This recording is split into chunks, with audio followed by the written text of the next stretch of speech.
Arrest ಮಾಡಿ ಜೈಲಿಗೆ ಹಾಕಿದ್ರೆ ಕೈಯಲ್ಲಿ ಮೊಬೈಲ್ ಕೊಡುವಂತ ವ್ಯವಸ್ಥೆ ಇದೆ ನಮ್ಮಲ್ಲಿ. ಇದು ದುರ್ದೈವ ಸರ್.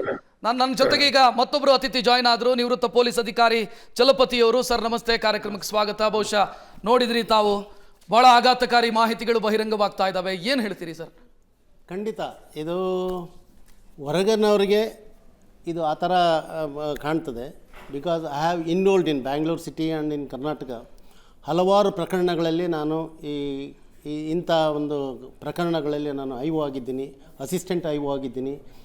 ನಮ್ಮಗಳಿಗೆ ಇದು ತೀರಾ ನಮಗೆ ಗೊತ್ತಿರುವಂಥ ವಿಷಯ. ಇದನ್ನು ಸರ್ಕಾರದವರು ಇದಕ್ಕೆ ತೀವ್ರವಾದಂಥ ಒಂದು ಅಮೆಂಡ್ಮೆಂಟ್ ತಂದು ಕಾನೂನಲ್ಲಿ ಹಲವು ಬದಲಾವಣೆಗಳನ್ನು ತರಬೇಕು. ನೋಡಿ, ಒಂದು ಸಾರ್ತಿ ಒಬ್ಬ ಆರೋಪಿಗಳನ್ನ ಹಿಡಿದು ಅವರ ಮಾಡಿರುವಂಥ ಕೃತ್ಯಗಳಿಗೆ ನಾವು ಚಾರ್ಜ್ ಶೀಟ್ ಹಾಕಿದ್ರೆ 10 ವರ್ಷ, 12 ವರ್ಷ, 15 ವರ್ಷ ಆದರೂ ಟ್ರಯಲ್ ನಡೀತಾ ಇದ್ದರೆ ಇನ್ನೇನಾಗ್ತದೆ? ಕರೆಕ್ಟ್. ಪ್ರತಿಯೊಂದು ಜೈಲೂ it has become a minute cell to create ಇದು. ಅಲ್ಲಿ ಜೈಲಿನಲ್ಲಿ ಅವರ ಕಮ್ಯುನಿಟಿಯವರು ಯಾರ್ಯಾರು ಕೊಲೆ ಕೇಸುಗಳಲ್ಲಿ ಇದರಲ್ಲೆಲ್ಲ ಇರ್ತಾರೋ ಅವ್ರ ತಲೆಯೆಲ್ಲ ಬ್ರಷ್ ಮಾಡಕ್ಕೆ ಬಿಡ್ತಾರೆ. ಅವ್ರನ್ನ ಟೋಟಲಿ ಅವ್ರ ಕಲರು, ಮೈಂಡು, ಬ್ರೈನು ಪ್ರತಿಯೊಂದು ಚೇಂಜ್ ಮಾಡ್ತಾರೆ ಒಳಗಿರೋಂಥ ಉಗ್ರವಾದಿಗಳು. ಇದನ್ನು ನಾವು ಹಲವಾರು ನಾನೇ ಇದು ಮಾಡಿದ್ದೀನಿ.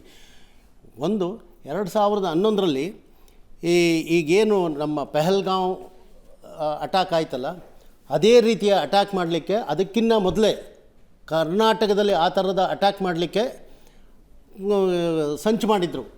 ಆ ಒಂದು ಕೇಸನ್ನು ಕೊನೇ ಹಂತದಲ್ಲಿ, ಅದು ನನ್ನ ಗಮನಕ್ಕೆ, ನಾನು CCBಲಿ ACP ಆಗಿದ್ದೆ, ಆ ಒಂದು ಕ್ಷಣದಲ್ಲಿ ಒಬ್ಬ ಉಗ್ರಗಾಮಿ ಮೊಹಮ್ಮದ್ ಫಹಾದ್ ಅಂತ ಹೇಳಿ ಕಾಶ್ಮೀರದ ಕರಾಚಿ ಒಳಗೆ MSc ಅನಾಲಿಟಿಕಲ್ ಕೆಮಿಸ್ಟ್ರಿ ಮಾಡಿರುವಂಥ MSc ಗ್ರ್ಯಾಜುಯೇಟ್ ಅವನು. ಈ ಹ್ಯಾಸ್ ಬೀನ್ ಟ್ರೈನ್ಡ್ ಇನ್ ಅಫ್ಘಾನಿಸ್ತಾನ್.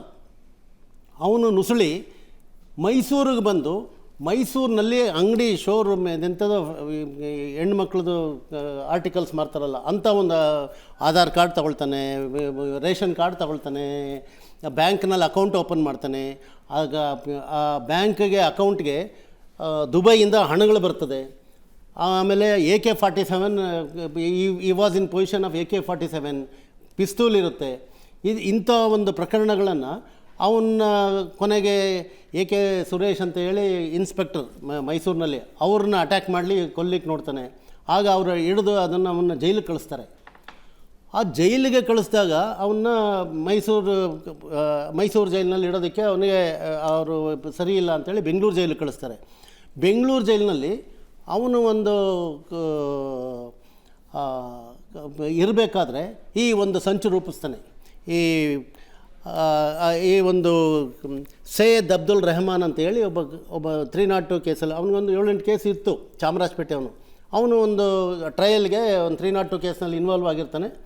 ಅದರಲ್ಲಿ ಅವನು ಇರ್ತಾನೆ. ಅವನಿಗೆ ಬ್ರೈನ್ ವಾಶ್ ಮಾಡಿ, ನೀನು ಪಾಕಿಸ್ತಾನ ಕಳಿಸ್ತೀನಿ, ಅಲ್ಲೇ ಹುಡುಗಿ ಮದುವೆ ಮಾಡಿಸ್ತೀನಿ ಅಂತ ಎಲ್ಲ ಸಂಚು ಮಾಡಿ ಅದನ್ನು ಅವನು ಯಾವ ಮಟ್ಟಕ್ಕೆ ಅಂದರೆ ಅವನಿಗೆ ಬೈಲ್ ಕೊಡಿಸ್ತಾನೆ. ಇವನೇ ಫಂಡ್ಸು ದುಬೈಯಿಂದ ಬರ್ತದೆ ಇದಕ್ಕೆ, ಅಡ್ವೊಕೇಟ್ಸ್ಗೆ. ಆ ಫಂಡ್ಸ್ ಎಲ್ಲ ಕೊಡಿಸಿ ಅವನ್ನ ರಿಲೀಸ್ ಮಾಡಿಸಿ ಅವನು ಯಾವ ರೀತಿ ಅಂದರೆ ನಾವೇನಾದ್ರೂ ಅವ್ರ ಜೊತೆಲಿ ಕುಂತು ಒಂದು ಮಧ್ಯಾಹ್ನ ಮಾತಾಡ್ಬಿಟ್ರೆ ಬಹುಶಃ ನಾವು ಟೆರರಿಸ್ಟ್ಗಳೇ ಆಗ್ಬಿಡ್ತೀವಿ. ರ್ಯಾಡಿಕಲೈಸ್ ಮಾಡ್ತಾರೆ. ಹೌದು, ನಮ್ಮ ಬ್ರೈನ್ನೇ ವಾಶ್ ಮಾಡಕ್ಕೆ ಬಿಡ್ತಾರೆ.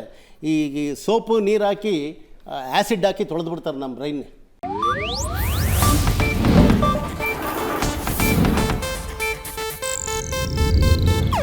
ಇದು ಏಷ್ಯಾನೆಟ್ ನ್ಯೂಸ್ ನೆಟ್ವರ್ಕ್ ಪ್ರಸ್ತುತಿ.